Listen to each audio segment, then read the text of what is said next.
but I wanted to talk to you guys today about liberal arts and entrepreneurship. My enduring questions are what makes for human happiness and freedom? And I'm citing quotes from Martin Luther King Jr. and Malcolm X. And recently I have been very inspired by Blaxploitation films. I'm not sure if you guys are familiar with those films, but I will definitely give you some insight on what the films are and how they relate to my topic today. So a little bit about me. I know that Patrick went over some of my educational background, so I will skip that and I will move on to the traditional career experience. I actually started my career off in economic development, where I was working with micro entrepreneurs and small businesses on how to access services from the city and how to really expand and grow their business. And so I worked in a number of nonprofits, and then I moved on to work for a business improvement district, which is a mixture between public-private partnerships where you're really designing and impacting the flow of a neighborhood and how residents and business owners and visitors and institutions really go together to create a neighborhood experience. And so I worked on 125th Street. Shortly after that, which wasn't so short, about 4 to 5 years of working there, I decided to embark on this journey of becoming an entrepreneur. And I was really scared, really nervous, but I knew that because of my training in liberal arts, specifically in history and urban studies, that I could probably figure my way out of anything that I needed to, because I really learned how to have critical thinking skills, which is a skill that isn't talked about as much, but whenever you're working on a project or looking for work, your employer is really looking for someone that can think and think outside of the box. And so I wanted to know from you guys, if you can just put your name in the chat, tell me where you're tuning in from and what makes you most free or happy, and we can definitely dive into that a little bit more. So a quick history to give you a recap to set the context of how I got to Blaxploitation films. So we know in American history, for Black folks, if we just skip over slavery for a moment, we go from emancipation to Reconstruction to the Great Migration to the Civil Rights Movement, and then we stumble upon the Black Panther Party and the impact of Blaxploitation films. So for my enduring questions, I thought about leaders in the Black community that really helped to shape how we really thought about tackling this kind of discussion, because sometimes it can be really, uncomfortable to talk about what's going on. And so from my thoughts as I move against this pendulum of happiness and freedom, I really started zeroing in on Malcolm X and Martin Luther King Jr. So Malcolm X and Martin Luther King Jr. both had dynamic platforms where they were speaking about what they felt needed to happen for America, and more specifically for African Americans. But I wanted to talk about economic development because this is what ties into entrepreneurship. And so for Martin Luther King Jr., he spoke about we are dealing with issues that cannot be solved without the nation spending billions of dollars and undergoing a racial redistribution of economic power. And then Malcolm X, anytime you beg another man to set you free, you will never be free. Freedom is something that you have to do for yourself. Those two quotes really have helped to impact and shape how I really think about what makes me free and what makes me feel most happy, and what situations do I feel most free, or do I not feel as free as I would like to? So when you think about Blaxploitation films and entrepreneurship, this was one of the many avenues or platforms that Black Americans really used in order to, have freedom, talk about happiness, express their culture, and all of those things to me help to shape someone's movement throughout life. And it also helps you to shape being empathetic, to share your story with other folks, and to also come together and figure out what you have in common. So examples of past and present exploitation films would be Shaft, if you guys remember that, that came out in the 70s. Cleopatra Jones, Foxy Brown, Blackula. But if you're like, I don't even know if Black exploitation films still exist now, they definitely do.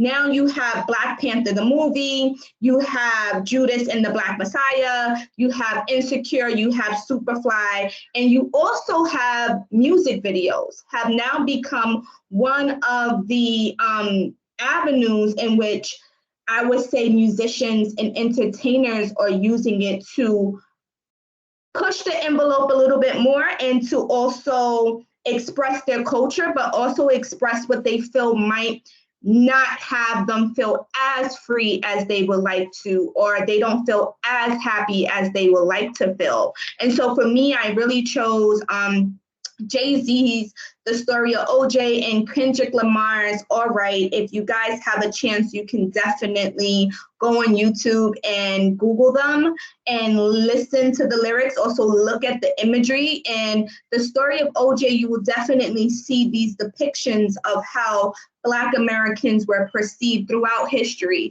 And he's really using this powerful imagery to also talk about economics and how he feels Black Americans should really try to quote unquote buy the block. Versus Kendrick Lamar's really talking about police brutality, which has been at an all-time high probably since the birth of slavery for Black folks. But right now, since what happened with George Floyd, is something that around the world people are definitely zeroing in on how America is dealing with these notions of freedom and happiness. And Black exploitation films have always crossed nations, right? Like they started in America, but they were viewed all over the world. And so you see people from other countries referring to the Jeffersons coming up in a skyrise building. They think that New York City and also America for the most part is a melting pot for them to explore what makes them feel most free and what makes them feel most happy. And so how does all of this tie into liberal arts, entrepreneurship, freedom, and happiness? Well, for me, liberal arts allows you to, one, become an independent thinker. Two, you question everything because you want to uncover your comprehension and your understanding. Three, you learn how to write. Like it's art that is being lost now because most people like to have conversations, but you really understand how to get your thoughts together in a cohesive manner and how to articulate it through writing. Four, you have meaningful discussions. You're able to see multiple perspectives of a same situation and really open yourself up to maybe even challenge your own thoughts. And lastly, you explore how to be creative. Now, when we move into entrepreneurship, what does that allow you to do? It also allows you to think outside the box. You are allowed to set your own standards. And for me, I'm always setting standards on what makes me free, what makes me happy, what makes me independent, what doesn't make me happy, how would I like to push the envelope. You get to regain your power of expression. That can go from, things of how you want to look to how you want to be perceived to what you want to do and what you want to wear, to being self-efficient, right? Like one thing that we have learned since the pandemic is that nothing is promised. And so we all, have to figure out how do we maintain and hold on to what we feel makes us happy and how do we make other folks happy? And so what does this mean for the whole topic of what makes for human happiness and freedom, and what does it mean for me? So these notions to me are fluid. I don't think that they have a defined definition that works for everyone. I also feel like your definition for what makes you free or what makes you happy can change over your lifetime. You are always forced to think about where and how your definitions of freedom and happiness are defined. Are you defining them? Are they being defined from someone else implanting notions of what they feel freedom and happiness should look like? I'm always trying to hold myself accountable. I'm trying to figure out, where am I in this moment of exploring what makes me free, what makes me happy. And I'm also allowing myself to experience my freedom and my happy in the today, and not always thinking about 2 years from now or even a month from now, because I know that those things change. And so I love to explore this notion of freedom, happiness. A lot of the other enduring questions that Patrick came up with, I was like, I want to talk about all of them, but I knew that I couldn't. But for this moment in time, I really am thinking through what makes me free, what makes me happy, what might not make me feel as free, what makes me feel a little confined, and how am I impacting other people's quest for happiness? Because sometimes I might be doing that and I don't even realize it. So thank you so much for joining me today. I know that this was a pretty quick run through of the discussion, but I'm open for questions.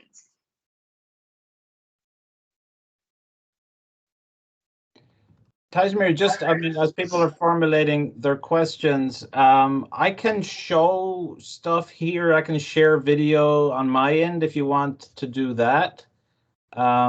It's up to you. We will see how the questions go, right? Okay, no problem. All right.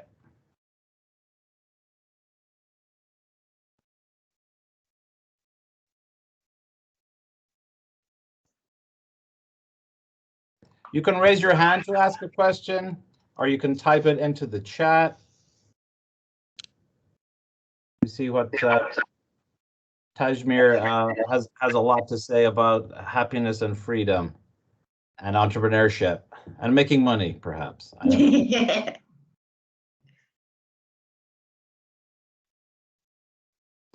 So there's a question from Nalesha. Hi, Nalesha. How did you know you wanted to be an entrepreneur, and what exactly do you do? So I didn't really know that I wanted to be an entrepreneur. I thought I was going to just work in nonprofit and maybe for a city. But what started happening was I was working at the bid, and I felt like I wasn't able to really be as creative as I wanted to around placemaking and neighborhood development. And so I started really helping my friends that wanted to start businesses, and they really pushed me to, trying to be an entrepreneur on my own. I was actually really scared of entrepreneurship. I had never thought about it. I never studied business in undergrad or in grad school. And so I just started playing around with it a little bit during my full-time job. And then I really enjoyed being able to test myself. I enjoyed getting validation that what I thought was good was actually good work. And so I did that. And what do I do? So I am a business coach and a business developer. I basically work with micro entrepreneurs on their business plans and help them figure out how to scale and connect them to other resources that they might need. Okay, I have another question. Can you talk more about Blaxploitation films and your view on them? Okay, so Blaxploitation films are a little controversial. I have learned as I have been going around talking to other folks about the industry and how they have experienced Blaxploitation films from its birthplace. And so most people that I have talked to that have been around in the 1970s, 80s period, I wasn't born yet, so I had to go talk to some people about their influence on those films. They felt like they definitely allowed them to express their culture, but they also felt like the industry only wanted to portray certain types of Black folks or certain types of social issues. And so if your films weren't what the director or maybe what the studio wanted them to look like, then you basically were like lost in the water. For me, I feel like other things such as jazz, such as dance, such as food, are things that I think many cultures use to express themselves. I think when I think about Black folks, because I am Black, I usually gravitate to that a little bit more. I feel like these are ways that Black people really try to have a voice. And I see it happening in other cultures as well, of like, I want to have control over how I'm portrayed and how I'm viewed. And if I feel like I'm not liking the imagery that that already exists, I want to change the conversation. So I see that happening because now in the digital space, we can learn about places that we never really even fathom knowing about. You know, YouTube has opened up a world of communication and inner learnings. And now with Facebook talking about the multiverse, which I only thought that was on Flash and Marvel movies, I have no idea what that's going to mean. Are you reading through them yourself? Yes, but you can definitely help me. A lot of questions are coming through now. Yeah. What are some challenges that you face as an entrepreneur, and how do you face those challenges? You may have already addressed some of that. Okay, that one is I face a couple of different types of challenges. One challenge that I faced, to be quite honest, was this year when someone told me that they felt like I shouldn't be the face of my business. And so I felt like that was a gender issue. I also felt like that was a racial issue. And so trying to constantly figure out how do I maintain what I built and take ownership and take space has been a bit of a challenge. And so how I usually try to face these issues and challenges is I have plenty of mentors, advisors that I go to, and I just am very honest with them about maybe feedback that I'm getting, whether the feedback is about more personal things or feedback is about someone trying to copy what I've done.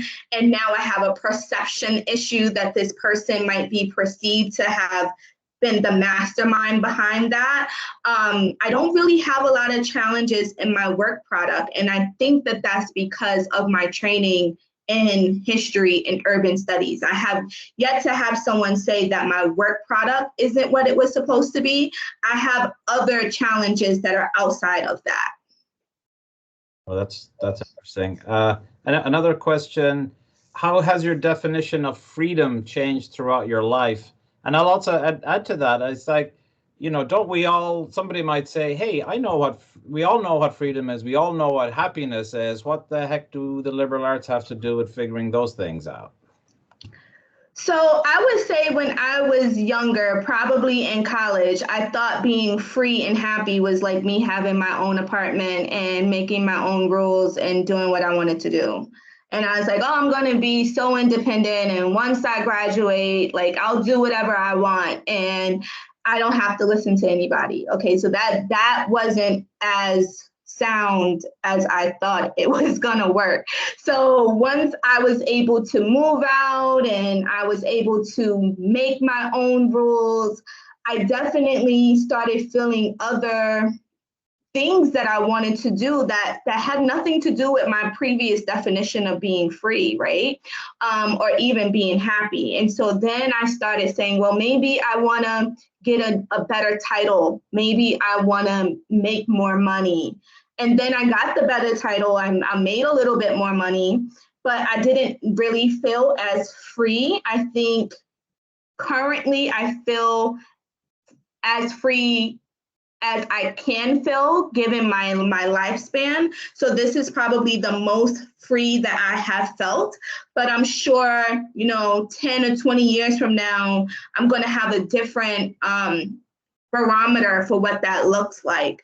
But for right now, I feel like I get to make my own decisions for the most part. I get to work with who I want to work with. I get to explore what I want to explore, and I don't really have to apologize for anything that I want to do, which is something that I haven't really experienced since I became a full-time entrepreneur, which has been for the past 2 years. Cool, thank you. Next one, do people need to study entrepreneurship in order to start businesses? No. I have never taken a business course or a finance course a day in my life. And I think my advisor from undergrad is here, and she can attest to the fact that I had challenges in math. So I was not, if nothing in my background actually pointed to me being an entrepreneur, I basically have pieced together different skill sets that I have gained over my lifetime and created something that I'm allowed to thrive in. So that's what entrepreneurship really is. So does history specifically speak to that? Well, history gave me a lot of critical thinking and reading, right? So like someone comes to me, and it can be somebody in tech. That's also something that I'm not an expert in, and I don't really have a lot of knowledge about it. But I know enough to do some research, to ask some questions. And if something doesn't make sense, I'm going to keep asking, because history is a study of investigating what could be most true, right? It's like you're investigating all of these outside events that could be impacting just one thing. And then you can even do a worldview and say like, well, I now want to know what was happening in Asia. I want to know what was happening in Africa. I want to know what was happening in Europe around the same time. Did any of those things also impact the same thing? So I think having that kind of level of quest of understanding has definitely helped me become a better entrepreneur, which means that I tackle entrepreneurship a little bit differently than my counterparts do. All right, good. If you could give students one piece of advice interested in entrepreneurship, what would it be? And how do you stand your ground in the field being a woman? I would say entrepreneurship, you have to be willing to risk something. It's not something that is safe, because nothing is like predictable. You have projections, but sometimes you don't meet those projections. So you definitely have to be somebody that is willing to take a risk. If you are, then I say just go for it, right? Think about what it is that you want to do. If you're in school right now, it's the perfect place to explore, because you have a sandbox, versus if you do it once you graduate, you can still do it, but you don't have different resources. I don't have access to a business center. I don't have access to professors the way that I would have if I was in college. Now, if I wanted to have a sandbox, I might have to go apply for an incubator or an accelerator program. But the downside of that is that sometimes they want equity, and I'm not willing to give up any pieces of my business quite yet. And so you have to like manage risk.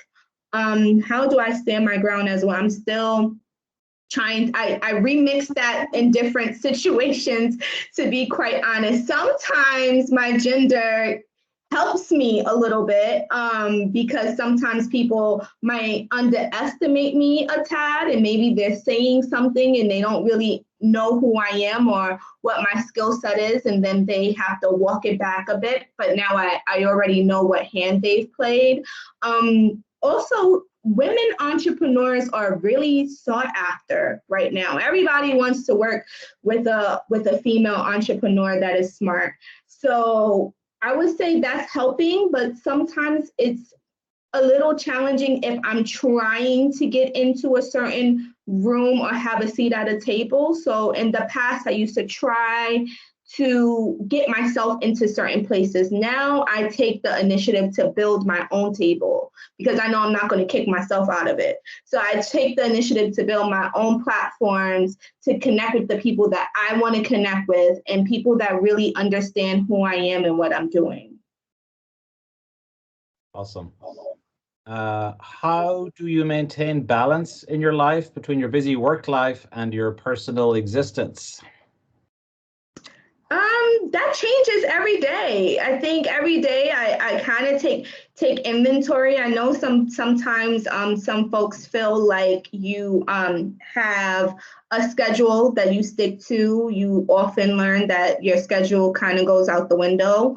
I kind of just take inventory. I definitely black out holidays for family. My birthday, I don't want to work on that day. So I definitely have like my own personal holidays that I want to take, which might not be national holidays. And then I'm always just juggling, priority. I usually think about things like what are the must-to-do things? Because those are probably the things that I really dread doing, like taxes or accounting, because that's kind of boring to me, versus the nice to do things, which is like I want to go out and meet people, but sometimes I might not really need to do that. And so I kind of have to keep myself accountable that I'm not doing too many of the nice to do's and not enough of the must do's. Interesting. That's interesting advice for all of us. Can you talk a little bit about your firm and what kind of work the firm does? So I own a business development firm. I work with micro entrepreneurs and solopreneurs. I define those entrepreneurs as people that really are hiring a lot of independent contractors. They probably have less than 10. And then I also do some work with small businesses, and I define those as more robust businesses that are looking to expand and maybe do mergers and acquisitions, and maybe even sell their business. And so I work with them on their business plans, their models, connecting to different experts that they need. So I get a lot of people that would like me to refer my clients to them. And then I just help them figure out what their next steps need to be. So that's one business that I have that's called the DM Firm.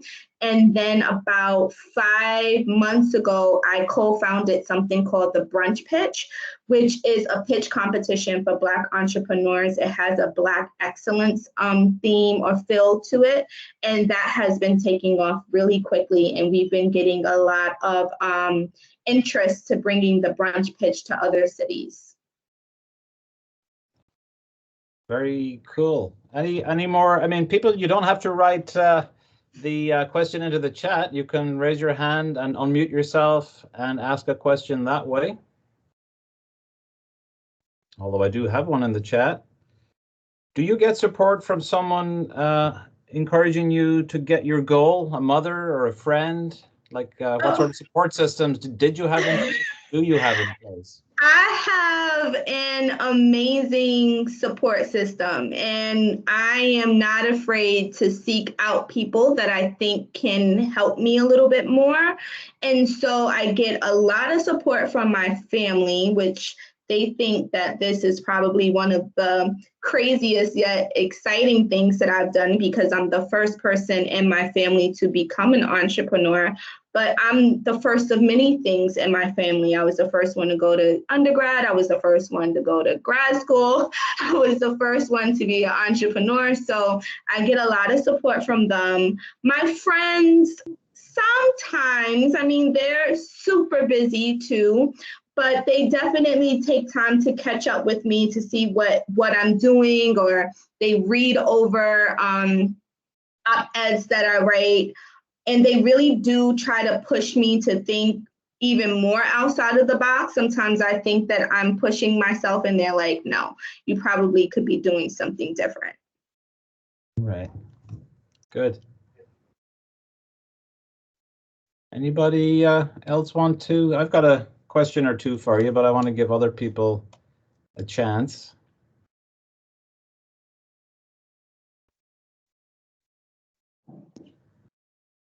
Okay, let me let me ask, I mean, if you just to go back to Martin Luther King Jr. and Malcolm X, I mean, most people will have heard at least of Martin Luther King Jr., maybe a little less so of Malcolm X. And I didn't grow up in this country. I knew who Martin Luther King was, very vaguely who Malcolm X was, but I really, I could almost say I've discovered Martin Luther King. I mean, it's incredible. I've just been rereading the letter from Birmingham jail, and it's amazing.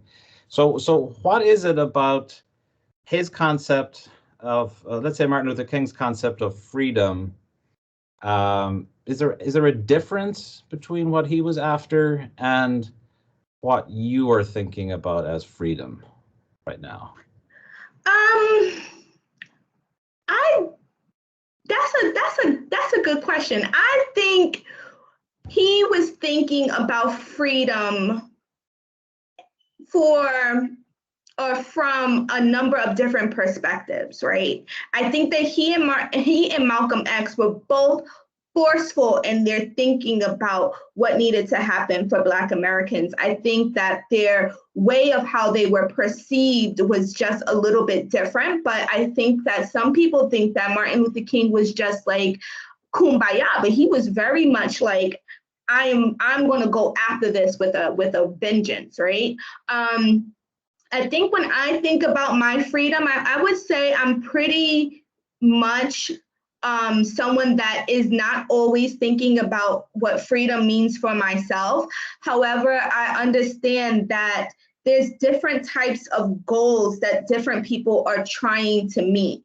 And so sometimes I can tend to be a little, militant in my thinking about my freedom. However, I have empathy for people that might not want to go as far as me. Like I don't want to necessarily participate in what I call total institutions. And I feel like in America, to be quite frank, we have many total institutions. We have the criminal justice system, we have education, we have housing, we have transportation, we have access to healthcare, and the list can go on and on and on. And so my way of combating that is that I really try to think outside of the box. I would feel like if I had to pin myself to an historical figure, they would be one of two people. Either I would be Angela Davis or I probably would be Marcus Garvey, right? Like I want to own where I live, I want to own where I work, and I also want to be a very influential Black woman for my community. So I would say I probably would gravitate towards those two outside of Martin Luther King and Malcolm X. Very, very cool. So you mentioned Angela Davis and Marcus Garvey. Are there particular works that you would recommend? Well, Marcus Garvey, I know that he has a book on like his thought of Black Americans during the Great Migration and what he felt freedom looks like. Mm-hmm. And Angela Davis comes out of the Black Panther Party. That was right after the assassination of Martin Luther King, Malcolm X. All of these Black leaders were assassinated. And then here comes this Black Panther Party, which for some people, they were a terrorist group. And for other people, they definitely was more of like freedom fighters. Like people felt like, oh my gosh, these people are like, they're picking up the mantle and they're fighting for Black folks' freedom. And Angela Davis was like one of the prominent Black female leaders of that time during this Black Panther Party. She wasn't the first Black female leader. We had many of those, but she was someone that was definitely like someone that I probably idolized a lot because she was definitely super forceful, but also articulating what it is that she was fighting for. And she continues to fight for. Awesome. Thank you. Does anybody want to ask another question? This is good stuff.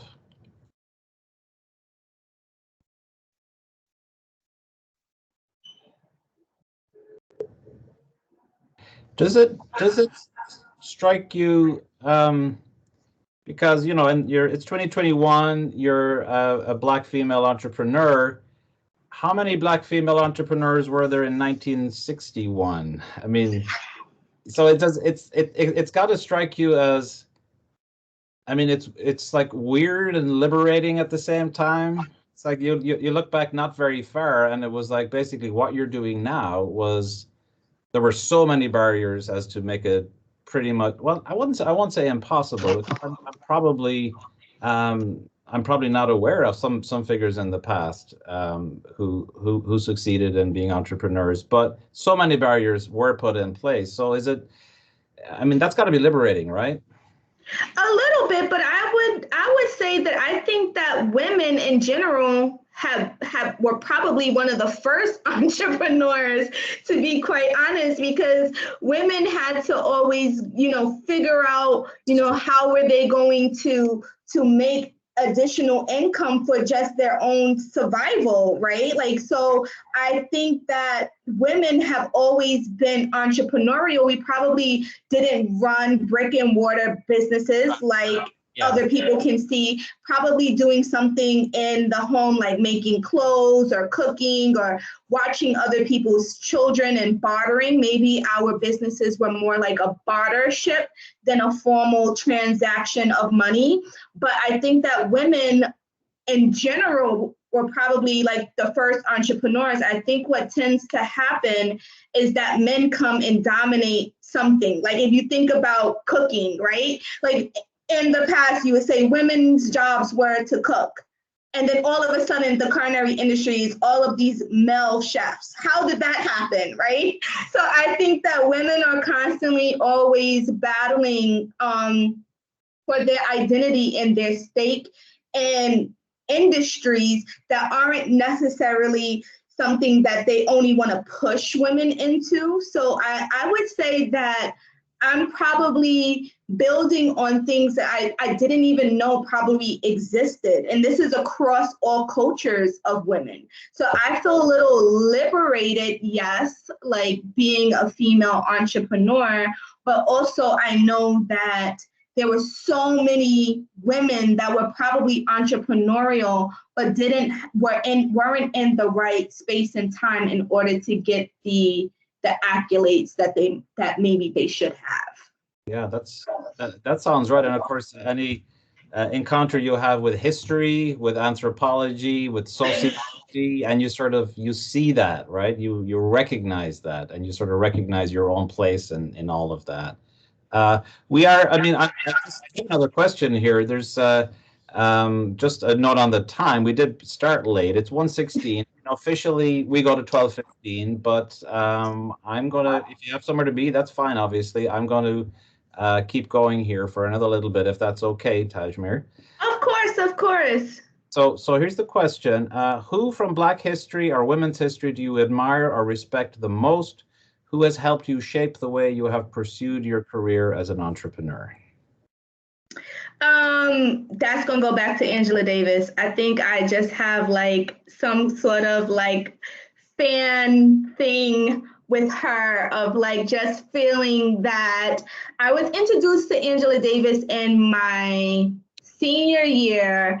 And at the same time, I was studying for my capstone, I was studying the Mau Mau as a terrorist organization. And I was also studying how Black men and Black women tried to define their womanhood and their manhood. And I was just so inspired by this young Black woman in the 70s that was totally like just doing her own thing and being such an intellectual, but also being forceful and still being feminine. And I was just like so impressed by her that I wanted to be like her in any way that I could. For entrepreneurship, I would say that my mentors have probably inspired me the most, because I think that although many of them have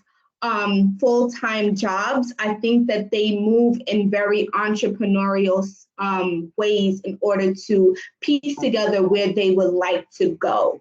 And so I definitely, sit at their feet and talk to them and learn, like, how did they get that? How did they even negotiate to get that raise? How did they decide that they wanted their title to be this? How did they chart out that this was the next place that they wanted to go versus somewhere else? And so I take those lessons and kind of try to incorporate them into my own journey of where's the next place that I want to be. Okay, I'm an entrepreneur. I'm successful at what I do, but is that enough? Do I want to do something else? And if I do, how do I start to think strategically about where it is that I want to go?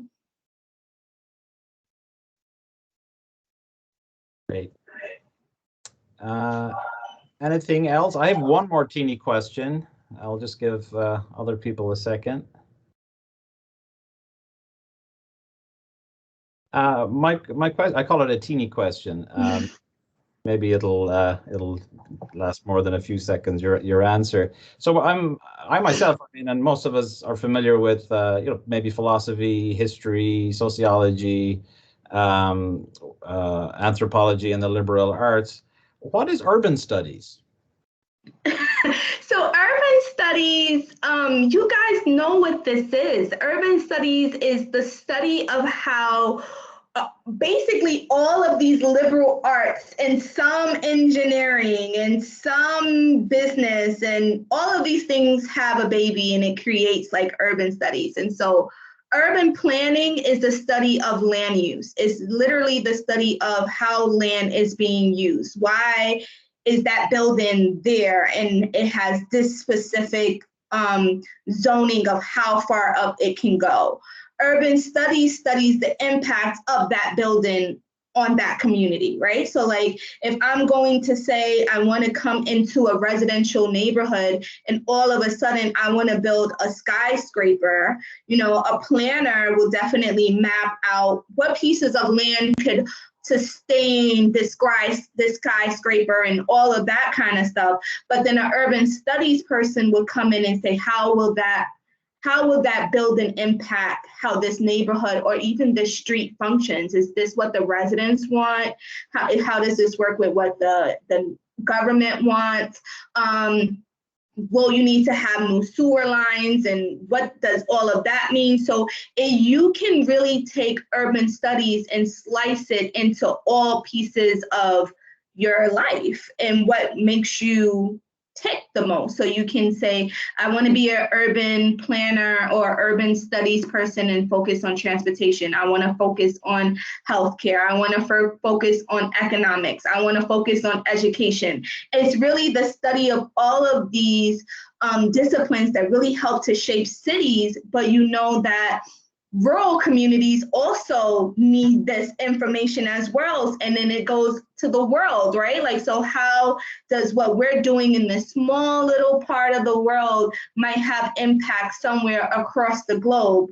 And so you can have different learnings. Like now we're having learnings around food sustainability. You see a lot of people are saying like, we want to have rooftop gardens and we want to have community gardens. Well, that didn't necessarily start here, right? That started in other developing countries that were thinking about how do they have sustainable food. And then you're borrowing from different things that are happening, which is why you start to see some cities start to look very similar. Because urban planning and urban studies folks are traveling the world and they're saying like, okay, maybe this worked here, maybe we can implement that over here. And so you start to see how neighborhoods change and how cities change. Very good. Yeah. So it sounds like, I mean, as you were saying, a very general, I mean, a little bit of everything, because, I mean, cities are where people live and people are complicated. So a little bit of everything sort of helps us understand all of that. Okay. Anything? One last chance. We could probably round it up here. But if somebody wants to get in and ask our guest another question. That would be fine.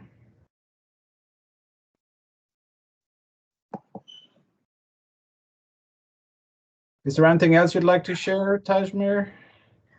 I did write an op-ed for this talk that will be on my LinkedIn page. It will also be published on blacknews.usa. So if you guys are interested in reading more about my thoughts on entrepreneurship, liberal arts, and Black exploitation films, you can definitely read my article that I'm going to post up today on my LinkedIn page. If anybody would like to connect with me, they can email me. I'll put my contact information in the chat. Okay. And I think that's about it. Okay. I just went on the web there. Is it blacknews.com? Or it wasn't blacknews.com, was it? No, it's blacknews.usa. It might also be underneath Be More News. But I'm going to be posting my article independently up on LinkedIn as well. Okay. Also, okay, you've got your email in there. That's great. That's great. Thank you, Tajmir. No problem. And so sorry for all of the troubles earlier on. Well, thank you guys for hanging in there with me while I was trying to figure this out. I don't know what happened, but sometimes technology takes us for a spin sometimes. Indeed, it does. Thank you so much, Tajmir. I will stop the recording now, and maybe I'll connect with you offline to sort out some other stuff. So. Okay, no problem. Okay. Bye, everyone. Thank you for joining us.